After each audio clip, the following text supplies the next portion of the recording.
Dios las diseñó. Dios diseñó las misiones como el plan de Él para rescatar al hombre. Y Dios diseñó las misiones antes que el hombre pecara. Entonces Dios se adelantó al pecado. Así que cuando Adán pecó, Dios ya tenía el plan para rescatarlo. Entonces las misiones son la autoría, Dios es el autor de ellas y el ejecutor de ellas. Entonces Dios diseñó el plan de rescate, que se llama el plan de redención o el plan de salvación. ¿Listo? Y entonces se puso al frente de ese plan de rescate para ejecutarlo. Dios es el autor y el consumador, el ejecutor de las misiones. Él se impuso la misión de venir a buscar y salvar lo que se había perdido. Dios se propuso salvar al hombre, pero había un problema, que el hombre había pecado. Y la paga del pecado es ¿qué? La muerte. Entonces, si Dios quería salvar al hombre, Dios tendría que pagar. Entonces Dios tendría que morir. Pero Dios no puede morir. ¿Me hago entender? Entonces Dios se manifestó en carne y entregó el cuerpo de su manifestación, lo entregó como ofrenda, como pago, como rescate del hombre que estaba perdido, que estaba muerto en delitos y pecados. Entonces las misiones son el programa de Dios para salvar a la humanidad. Cada que hablamos de los misioneros y que fue enviado un misionero a tal país, estamos hablando de la extensión del plan de salvación de Dios hasta los confines de la tierra. O sea que también cuando hablamos de misiones es la labor más noble y más importante que Dios le haya encargado a la iglesia. Es llevar el evangelio hasta lo último de la tierra. Esa es la tarea número ¿qué? 1 que tiene la iglesia. Nunca se dejarán de enviar misioneros. Hasta el último día y la última hora que la iglesia esté aquí, se harán misiones. ¿Listo? Amén. Labor más noble y más importante. Sí. Tarea número 1 de la iglesia. Tarea número 1. Y no se puede ahorrar esfuerzo ni escatimar recurso alguno. Hay que hacer misiones, hay que extender el reino de Dios al costo que sea y hasta donde nos den las fuerzas. ¿Me hago entender?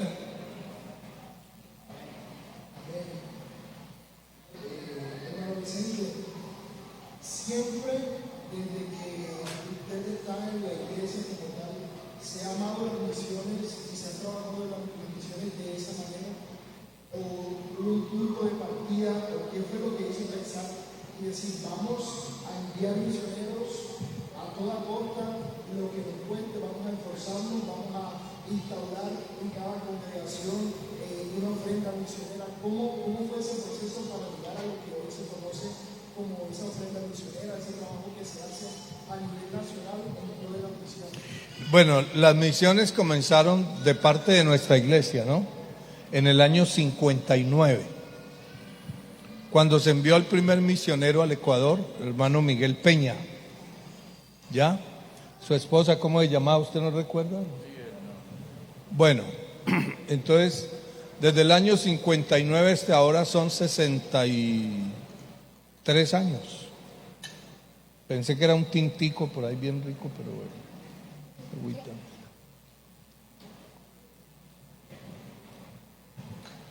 Entonces, cuando se comenzó, fue una familia que fue al Ecuador, a la región de Santo Domingo de los Colorados. Esa familia llegó a la zona rural, a unas fincas, y esa familia iban huyéndole a la violencia que había en Colombia, que estaba en la violencia. Entonces ellos se fueron huyendo hacia Santo Domingo. Allá comenzaron a evangelizar en esas veredas, ¿sí? Y los vecinos de las fincas se comenzaron a reunir con ellos a hacer culto, y Dios tocó esos corazones, se entregaron al Señor, pero no había quien los bautizara. Ya habían 5, ya habían 10, ya habían 15, 20. Llamaron a Colombia, fue el hermano Bill Dross, que era misionero en Cali, fue allá, los bautizó, y ya luego hubo otro grupo y se fue extendiendo, y luego fue el hermano Eliseo Duarte, estuvo un tiempo allí, y después se envió al hermano Miguel Peña como el primer misionero que envió la Iglesia Pentecostal Unida de Colombia al extranjero. Entonces así comenzó. Para sostener al misionero, entonces se estableció una ofrenda que colectaban los jóvenes, y otra ofrenda la colectaban las damas. Pero eso era con una pasión, una emoción, una alegría, porque la iglesia ya estaba enviando misioneros. O sea, se decía pues, y era, ay, esto es una bendición, y se esperaba el día de que se colectaba esa ofrenda para colectarla, y se daba con mucha generosidad. Claro, el número de iglesias era muy pequeño. Cuando yo me convertí al Señor eran 350 iglesias en Colombia. No sé cuándo el hermano Mayer, ¿en qué año se convirtió usted? Yo soy creyente desde niño. Toda la vida. Sí, desde niño, pero yo no he tenido esa de contabilizar cuando tenía 10, cuando tenía 9. Ya. Entonces, cuando yo me entregué al Señor, me entregué a los 15 y habían 350 iglesias. Eso fue en el 72. Entonces, imagine cuántas habrían en el 59. Poquitas. Póngale 100, 150, no sé, o 200. Pero se daba con mucho amor, y esa ofrenda de los jóvenes se llamó, como se llama, Gavillas para Cristo. Y la de las damas, entonces también le pusieron rayos, ¿de qué? Rayos de luz. Y así se quedó hasta el día de hoy. Y ya luego hubo forma de enviar en el 65, o sea, 6 años después, misionero a Bolivia y luego a España. Ya más avanzado el tiempo, entonces ya se fueron enviando otros misioneros a Argentina, a Brasil, se fue llenando Centroamérica. Bueno, hasta el momento vamos con 40 países.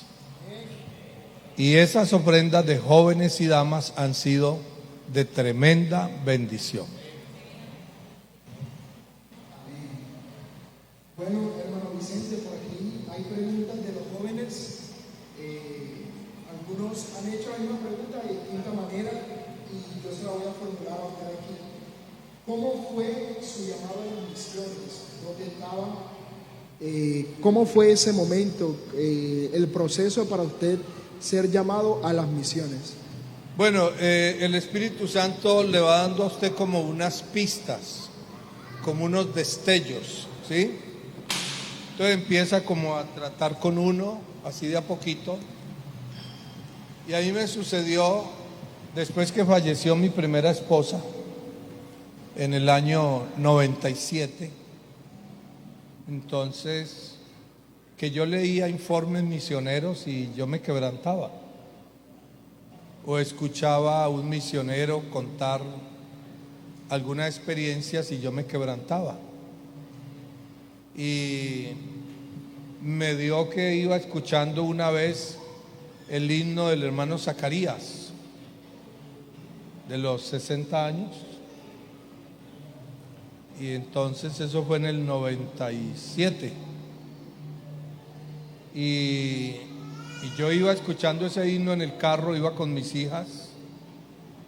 Y de pronto, no sé, nos invadió la presencia del Espíritu Santo y me tocó arrimarme, a orillarme, y fuimos tocados por el Señor, yo más, y muy conmovido paré el carro y le dije: Señor, muéstrame qué es lo que me quieres decir. Hace algunos días vengo sintiendo algo especial y confírmame este sentir.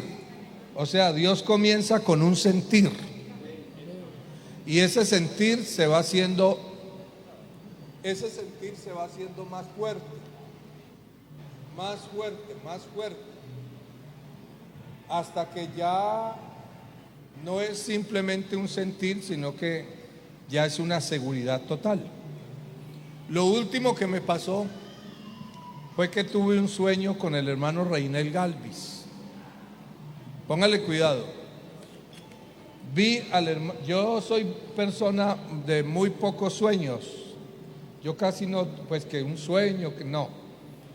Pero soñé con el hermano Reinel Galvis y yo le veía a él en una habitación grande. Él estaba en una habitación grande, sentado allá en una esquina de la habitación, en una silla así, y estaba sin zapatos, estaba descalzo, con un libro grande, y de ese libro salían unos rayos.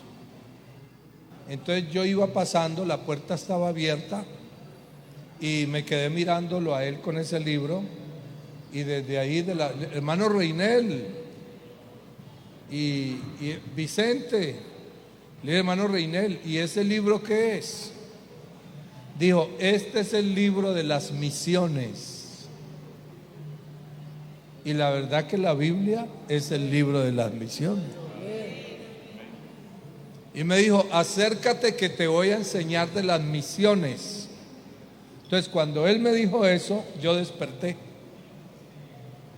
Y me desperté sobresaltado y me arrodillé y me puse a orar y a decirle: Señor, aquí estoy,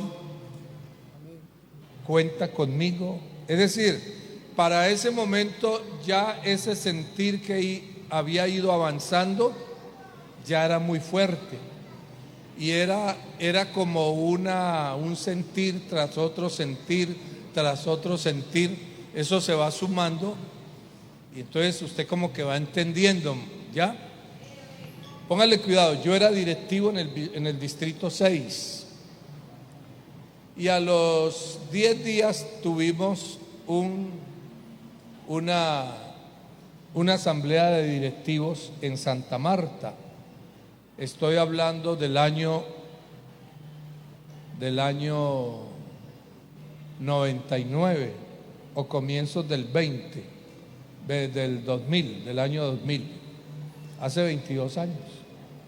Entonces tuvimos la asamblea en Santa Marta y el hermano Reinel, como al mediodía, me dijo: Vicente, en la noche cuando termine la sesión nos vamos caminando por la playa y vamos y cenamos y hablamos. Y dije: listo, hermano Reinel. Entonces por la tarde noche salimos, íbamos caminando por la playa y me pasó la mano así alrededor del hombro y me dice: Vicente, tú has sentido llamado a las misiones. Entonces yo quedé y le dije: hermano Reinel, precisamente tuve un sueño hace unos días y en ese sueño usted estaba. Y yo lo vi a usted en una habitación allá en una esquina esa habitación estaba desocupada. O sea, el único que estaba en esa habitación era él. Ahí no habían más muebles, nada. Usted estaba allá en esa esquina de la habitación, sin zapatos, con un libro grande que salían unos destellos. Y yo me quedé mirándolo a usted y le dije: hermano Reinel, ¿qué es ese libro? Y usted me dijo: Vicente, este es el libro de las misiones. Acércate que te voy a enseñar de las misiones. Hermano Reinel, yo tuve ese sueño con usted. Entonces él también se quedó sorprendido y me dijo: no, pues que ese sueño ya es la confirmación. Y le dije: absolutamente. Para mí, lo que está pasando esta noche, que usted me invitó a salir, que me hizo la pregunta, me parece que esa pregunta es la respuesta. En usted es una pregunta, pero para mí esa pregunta ya es una respuesta a todo lo que le he venido preguntando al Señor. Al otro día me llamó el director de misiones, que es el hermano Abelardo Galvis, y me dijo: hermano Vicente, ¿listo para las misiones? Y bueno, así fue. Bueno, quiero decirles que todo se fue formalizando, ¿no?, para salir al campo misionero. Y sucede que alguien me llamó faltando como 8 días para irnos a Guatemala, como a las 11 de la noche. Con estas palabras me llamó: ¿te volviste loco? Ese fue el saludo. ¿Te volviste loco o qué es lo que te pasó? Uno que se decía ser mi amigo, ¿no? Precisamente por la mucha confianza que teníamos, me habló de esa manera. ¿Te volviste loco o qué fue lo que te pasó? Porque sucede, jóvenes, que yo me había postulado al consistorio como 2 años atrás y quedé elegido para el consistorio. El hermano Mayer recuerda. Pero como estaba viudo, ¿sí?, entonces dijeron: no, el hermano está viudo y no. Pero yo ya había quedado elegido. Pero ya habiendo quedado elegido, dijeron que no. Bueno, entonces me dice mi amigo: ¿te volviste loco o qué es lo que te pasa? Mira, todo el pastorado en Colombia está esperando que llegue ahora la asamblea dentro de 1 año, porque te van a elegir para que seas del consistorio. Yo ya estaba casado, me había casado de nuevo. Eres directivo en el distrito, tienes la iglesia más grande que había allá en el distrito 6 y te vas a ir, así dijo, te vas a ir a un país tan atrasado, tan pobre, y a dejar tremendo futuro. Nunca olvidaré que le respondí: nadie deja lo más por lo menos. Y donde Dios me lleve es porque lo más viene a ser eso. En el momento lo más era lo que tenía, que Dios me había dado. Pero si Dios me llama allá, ahora lo más viene a ser a lo que Él me llama. Y yo le dije: no, estás equivocado totalmente. Valen igual las almas de aquí que las almas de allá. Y para el Señor no hay acepción de personas. Y porque de tal manera amó Dios al mundo. Lamentablemente ese compañero no está en el ministerio. Lamentablemente. Entonces así fue el llamado. Amén, hermano Vicente, tremendo. Y bueno, yo creo que responde también preguntas que tal vez muchos de nosotros nos hacemos. Necesitamos un llamado, ¿cierto? Sí, claro. Para enfrentarse a eso y estar preparados. Y miren, perdón, hay un llamado general. ¿Listo? A orar por las misiones, a respaldar las misiones. Ya el llamado particular Si alguien es enviado por el Señor, le hace un llamado de manera particular, pero siempre Dios lo hace a través de el conducto regular. Hay unos casos excepcionales, los hemos tenido, de jóvenes que se han ido a estudiar al extranjero, de hermanos que se han ido en un proyecto laboral o de vida, y estando allá han comenzado a evangelizar y Dios los respalda y llaman a Colombia y vamos y los visitamos y se va formando un grupo y se va formando, y hasta luego ellos ¿hasta qué? Y hasta de hecho muchos de ellos hoy son misioneros. Por ejemplo, el hermano Álvaro Guisao, que lo saludamos esta mañana, de Suecia. Él no fue pastor aquí. Él llegó a Suecia por una situación de un infortunio que tuvo, le mataron a sus papás, en fin, una cantidad de cosas. Entonces el gobierno de Suecia lo acogió a través de la ONU, de la Organización de Naciones Unidas. Lo acogieron siendo un jovencito como de 15 años, con su hermanito. Quedaron huérfanos porque le mataron a sus papás. Delante de ellos dos le mataron a los papás y ellos quedaron huérfanitos. Entonces la ONU los acogió y en un acuerdo con Suecia, Suecia los recibió. Entonces, estando ya ese par de niños de 15, 16 añitos, empezaron a evangelizar, la gente comenzó a reunirse y hoy pues ya usted escuchó el número de obras que hay allá, que han pasado a Noruega, que han pasado a Dinamarca, que han ido a Finlandia, también han ido. Y el hermano Álvaro es nuestro misionero allá, hoy es reconocido como el misionero. Entonces, la obra en Italia también comenzó con un estudiante. La obra en Holanda comenzó con el hermano Antonio Silva, pero él no era pastor. Entonces, pero esos ya son casos excepcionales. Muy bien, y siguiendo o partiendo de lo que usted ha dicho, entonces, ¿qué características o requisitos debe cumplir un joven o un pastor para aplicar o para salir a la obra misionera? Bueno, mire, organizacionalmente, primero que todo tengamos en cuenta que Dios es un Dios de orden. ¿Estamos de acuerdo? ¿Dios es un Dios de qué? Entonces,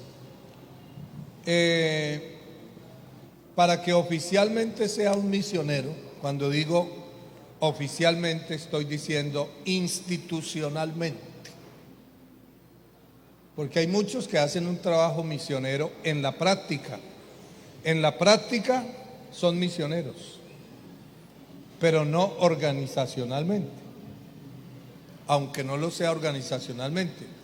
El hermano Ricardo Vélez, que fue misionero en Cabo Verde, él no era pastor aquí, él era un estudiante y se fue a Cabo Verde y luego pasó a Guinea-Bissau y fue quien abrió esas obras. Luego llegó el hermano Silvio, pero el hermano Ricardo no fue enviado. Él se fue en un proyecto personal y ya estando allá Dios lo involucró en su proyecto personal, en las misiones. Pero acá institucionalmente hablando, organizacionalmente, los requisitos son que debe ser un pastor que tenga licencia de ordenación.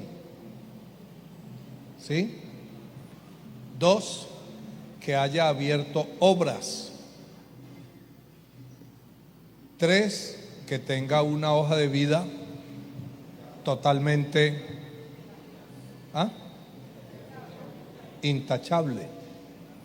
4, que tenga la recomendación de los directivos distritales. Si no tienen la aprobación de los directivos, nosotros no no lo llamamos para entrevista. Es más, antes de hablar con él, hablamos con los directivos. Ese es el filtro. Si los directivos nos dan vía libre, hablamos con él. 5, debe pasar por una entrevista al consistorio. 6, debe aprobar la entrevista. Y ya después se mira hacia qué país va. Esos son los requisitos. Que no tenga muchos hijos. ¿Alguna Porque edad, ¿ah? edad específica? Una edad, vea, eso es relativo. Porque si es una obra que va a empezar, se necesita joven. Porque es una obra que requiere mucha dinámica. ¿Me hago entender? Y se necesita el joven, que es dinámico, que tiene salud, que tiene vitalidad, que tiene energía, que va, que viene, que viaja, que puede llegar a las 2, 3 de la mañana o sea, que tiene que ser joven, así como yo, ¿no? Así como yo. Amén, amén, Ya. amén. Bueno, entonces, si es una obra donde ya hay, ¿cómo se dice? Donde ya hay un cierto número de congregaciones, que ya hay 25, 30 pastores y más, entonces ya necesitamos es un hombre más maduro. Ojalá que haya sido directivo o que sea directivo. ¿Por qué? Porque hay un grupo de obreros y hay toda una obra en proyección que ya necesita ser consolidada. Se necesita formar líderes, ¿me hago entender? Se necesita ya el maestro, se necesita el administrador. Entonces, eso es relativo. Muy bien. Si ve que el hermano, ¿cómo se llama? ¿Víctor qué? Víctor Vergara fue enviado a Venezuela, aún con una discapacidad, ya con sus años y con una discapacidad. Fue enviado a Venezuela y fue una tremenda bendición. Porque Venezuela es una obra que tiene unas 250 iglesias y se necesita el administrador. Entonces la edad, eso es relativo. Listo, hermano Vicente. Retomando la pregunta o lo que usted nos contaba de cuando tuvo ese llamado a las misiones, ahora le preguntamos, cuando ya usted sintió esa seguridad de que se iba de misionero, ¿sintió también miedo? ¿Tuvo algunas inseguridades que superar usted antes de irse humanamente? No, créame que no es por chicanería, como dicen. Pero no, seguro como fue un proceso que se fue dando, entonces yo estaba muy seguro. Por eso yo le pedí al Señor que me confirmara. Y no, yo estaba muy seguro, de verdad, muy seguro. A pesar de que llegamos y a los 8 días secuestraron a mis hijas. No les conté eso esta mañana, ¿cierto? No. Ni anoche, ni antes se lo he contado. Secuestraron a mis hijas, a mis 3 niñas, mientras yo estaba en un lugar como de muebles. Estaba averiguando el precio de un atril para comenzar a hacer los cultos. Cuando yo estaba allá adentro, mi esposa se quedó en el carro con las niñas, un carro que nos prestaron, además era prestado, estábamos recién llegados allá. Cuando mi esposa grita desde allá, se llevan las niñas, y salgo. Sucede que los hombres bajaron a mi esposa del carro, a la fuerza la bajaron, y se metieron al carro y se llevaron el carro con las niñas. Eso fue unos momentos muy terribles. Nosotros en media calle gritando, hay poder, hay poder. Y parando la mano para que alguien nos recogiera, es que a perseguirlos, a esos delincuentes. Nadie paraba. Y la única fue una mujer muy valiente, paró el carro y dijo, súbanse. Y esa mujer por esas calles, dice que siguiendo, pero ¿qué? Esa gente se perdieron. Y como una media hora, y nosotros ahí, Señor, yo le decía, Señor, envíales espíritu de terror, de pánico, de miedo, de espanto. Señor, que ellos sientan que va un ejército tras ellos, que no le hagan daño a mis hijas. Llegamos a una comisaría, el comisario nos recibió, inmediatamente ordenaron una operación que le llaman candado, que cierran las principales.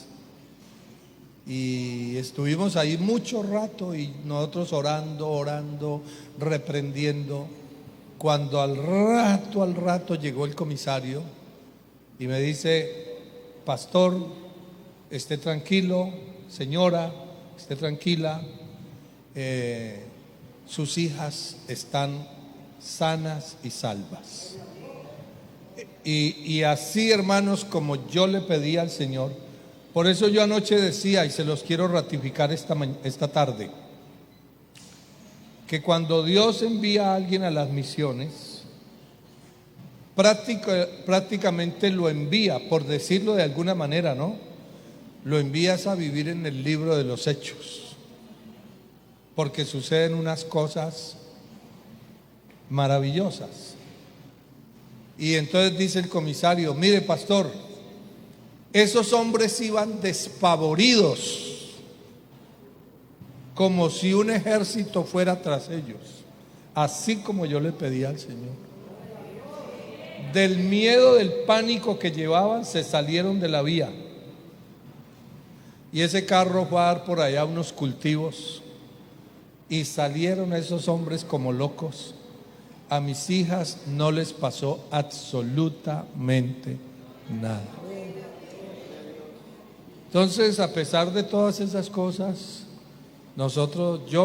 al menos yo iba muy seguro. Bueno, aquí había otra pregunta que era, yo creo que lo que nos acaba de comentar aplica como respuesta. Dice, ¿alguna experiencia impactante que haya vivido a lo largo de su vida como misionero? Esa. Muy bien. Y por ejemplo, como ahí en el carro llevábamos la plata de lo que habíamos vendido acá, los muebles, ¿no? El misionero cuando se va vende los muebles, por decir que los vende, porque eso es lo que le den por ahí, otras cosas regala. Entonces lo poquito que llevábamos para los muebles, pues estaba ahí en el carro y de una vez eso sí se lo llevaron de una. Entonces nos quedamos sin con qué comprar, ni una silla plástica, ni una chocolatera, nada. Y sucede que yo estaba haciendo el primer culto después de eso, después de esa situación. Estábamos haciendo el primer culto con mi esposa y las 3 niñas. Y yo ya había dicho, bueno, oremos dándole gracias a Dios por este culto. Era un culto como familiar, pero teníamos la puerta abierta. Cuando vi que llegó una pareja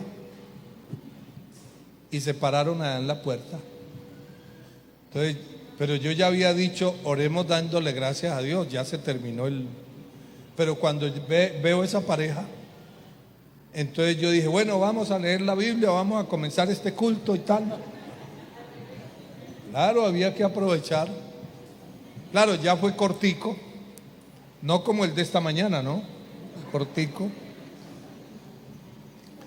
Y esa parejita entró y estuvieron, yo les prediqué. Y entonces después de culto, muy amables, yo los invité a seguir. Y entonces él miraba todo tan desocupado. Dijo, ¿y ustedes son misioneros? Le dije, sí. ¿Y de dónde vienen? De Colombia. Ah, ¿y dónde está la nevera? Le dije, no, no tenemos. Dijo, mañana le mando una. Al otro día, ahí llegó un carro, unos trabajadores de él bajaron una nevera.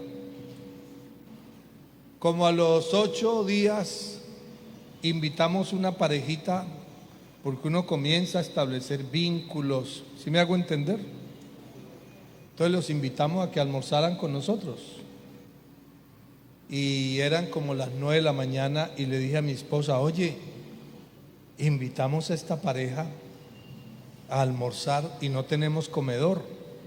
¿Dónde los vamos a sentar? Y estoy terminando de decir eso cuando suena el timbre, hermanos, y voy a abrir y sucede que hay un carro ahí con un comedor y dicen, era un almacén de muebles. Dice, ¿el señor Vicente Arango? Le dije, sí, yo soy. Ah, mire, es que esto se lo mandaron, solamente firme que lo recibió, eso ya está pago. ¿Sabe quién lo mandó? Mire, hermanos, ¿sabe quién lo mandó? Una familia de Estados Unidos que sabía que estábamos sin nada y llamaron allá porque eran de Guatemala, pero vivían en Estados Unidos. Llamaron al almacén de muebles, les consignaron, dieron la dirección y ahí estuvo el comedor para... O sea, en la obra misionera hay muchas experiencias, milagros, operaciones de Dios maravillosas. Amén. Hermano Vicente, por aquí hay preguntas sobre lo que usted habló esta mañana. Por ejemplo, aquí creo que dicen, ok, aquí hay una pregunta. ¿Han tenido impedimento para poder instalar una iglesia, una congregación, debido a la religión o a lo que creen en ese país? Y en esos casos, ¿qué se ha hecho? No, por ejemplo, hay países donde nosotros no nos dejan entrar. Por ejemplo, los países que son Irán, Irak, Afganistán, Corea del Norte, no, Corea del Sur no. Corea del Sur está occidentalizado. La capital se llama Seúl, ¿cierto? En Corea del Sur no hay problema. Pero en Corea del Norte, en Irán, en Irak, en Afganistán, en esos países, hermano, ellos se cierran, entonces, seguir orando que el Señor permita que en la India, pues se está visitando la India, ¿no? Pero todavía no tenemos. La India son bastante cerrados. Ellos tienen más de 300,000 dioses.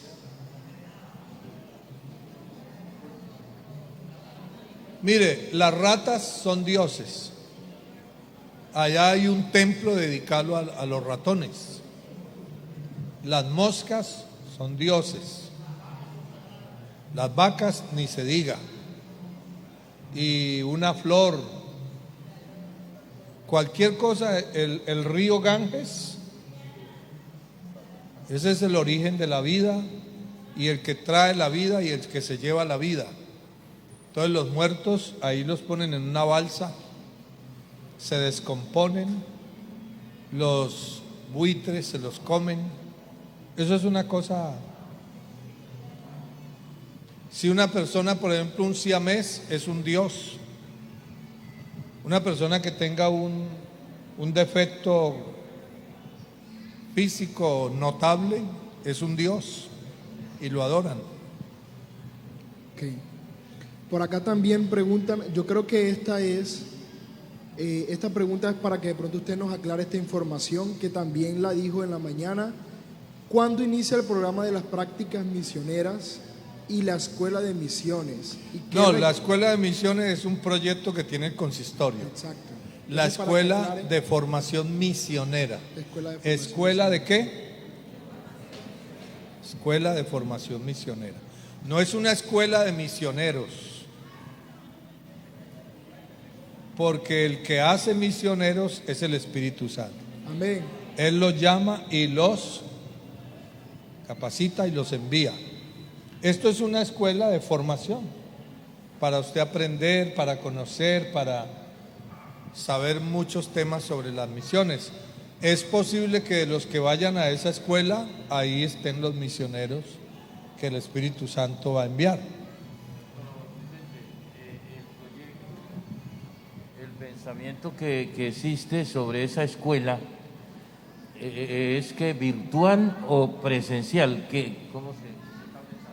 No, la idea es tener por ejemplo, una sede donde presencialmente los hermanos asistan. Obviamente que también de manera virtual, porque algunos no podrán ir hasta Medellín.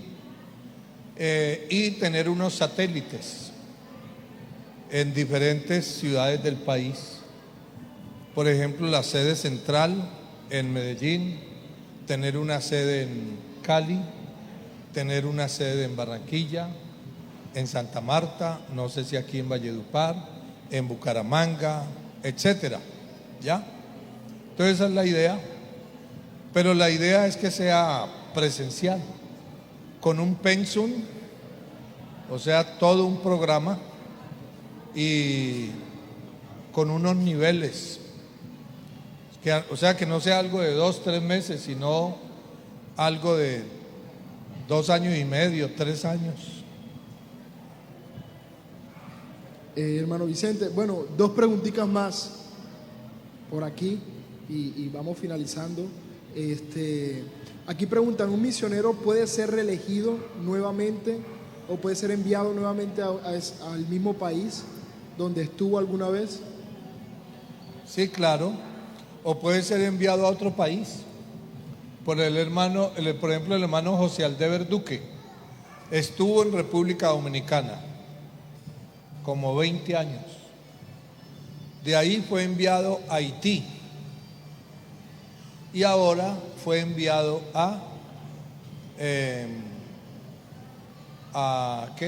Martinica. El hermano José Aldever Duque es de los más antiguos que tenemos. Estuvo en República Dominicana, estuvo en Haití y ahora va para Martinica. Okay. Entonces sí es posible. El hermano Carlos Alberto Gómez estuvo en Venezuela y luego fue enviado a México. ¿Y cuánto lleva en México ya? Entonces sí, claro, por supuesto. Y bueno, para cerrar, 2 preguntas y listo. Aquí va una. Momento de su vida ministerial o de su trayectoria misionera en que haya sentido como, qué duro esto que estoy viviendo humanamente.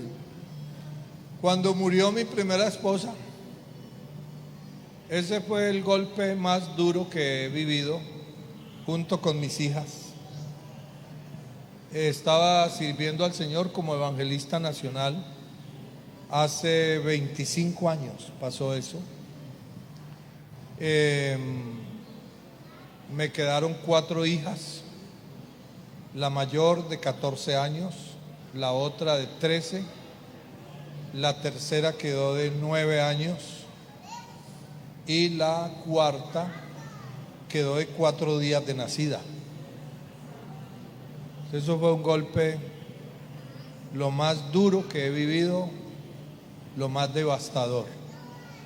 Hoy las 4 hijas están casadas, sirviendo al Señor, con unos hogares muy hermosos. Me han dado 5 nietos.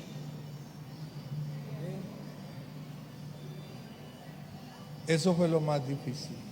Y bueno, hermano Vicente, para terminar, quisiéramos escuchar de usted unas palabras para la juventud de nuestra congregación, algo que decirle a estos jóvenes de aquí en IPUC La Victoria, en Valledupar. Mire, yo aconsejo a los jóvenes lo siguiente: que les sirvan al Señor con todas sus fuerzas, con toda la vitalidad que tienen, porque ustedes están en la etapa de la vitalidad. Que esa vitalidad no la desperdicien en ociosidades, en el ocio y en cosas que no convienen. Entonces, que toda esa fuerza que tiene, esa vitalidad, esa energía que tienen, la usen para servirle al Señor con toda la pasión, la entrega y el compromiso. Porque va a venir una etapa en el tiempo, si el Señor no ha levantado su iglesia, llegará una etapa en su vida en que usted va a querer hacer muchas cosas para Dios, pero ya no va a poder. El tiempo llega y pasa, y el tiempo cuando pasa se nos lleva unas cosas y nos deja otras cosas. Se nos lleva la juventud y nos deja la vejez. Se nos lleva la salud y nos deja los achaques. Se nos lleva la fuerza y nos deja la debilidad. ¿Me hago entender? Se lleva la lucidez y nos deja la falta de memoria. Ya no oímos bien, ya no vemos bien, no caminamos con la misma velocidad. Entonces, sírvale a Dios con toda la pasión, con esa fuerza que tiene, porque va a llegar un tiempo en que usted va a querer servirle a Dios, pero ya no va a poder. En cambio, si usted le sirve ahora, ¿sí?, cuando ya no pueda hacerlo, le queda la satisfacción que cuando pudo hacerlo, lo hizo, y no la frustración que va a querer hacer las cosas, ya no puede, pero cuando podía hacerlo, tampoco lo hizo. Entonces es mi consejo: menos internet, menos redes sociales. Hay un problema que tiene la juventud hoy en día, hermano Mayer, que hemos detectado en el consistorio, en las visitas y los programas que hacemos, y es que los jóvenes ahora poco leen la Biblia, muy poco leen la Biblia, escasamente cuando vienen al culto, escasamente. Y entonces, hermano, si alguien le quiere servir al Señor, ¿cómo lo va a hacer? Si no estudia, no se prepara, no lee la Biblia, no la estudia, no la memoriza. Ahora que tiene una memoria nueva,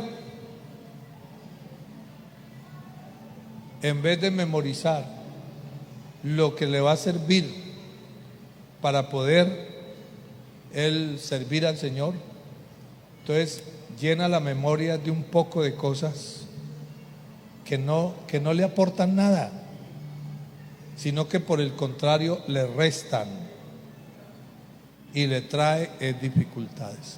Entonces mi consejo es que le sirvan al Señor con todo su corazón. ¿Estamos de acuerdo? Y que le diga: Señor, aquí estoy, cuenta conmigo. Amén. Bueno, hermano Vicente, muchísimas gracias. Yo sé que de manera personal, y los que lo hemos escuchado en algún momento también en otras oportunidades, hemos visto y percibimos ese amor por las misiones. Yo de manera personal, siempre que lo he escuchado hablar y veo cómo defiende de que nunca vamos a dejar de enviar misioneros, nunca se va a parar la obra misionera. Nunca. Y creo que es algo de admirar, que debemos meternos en el alma como jóvenes Y en nombre de todos los que estamos aquí, queremos agradecerle a Dios, a usted también. El hermano Mayer tiene algo que decir. Pues hermano Vicente, de verdad pues su presencia acá es un testimonio de que Dios pues quiere motivarnos o ha querido motivarnos y que estemos muy pendientes de las misiones, que le demos la importancia, el gran valor de las misiones, que si bien Dios tiene algunos por acá para en el futuro, está bien, pero no solamente de esa manera podemos nosotros apoyar las misiones.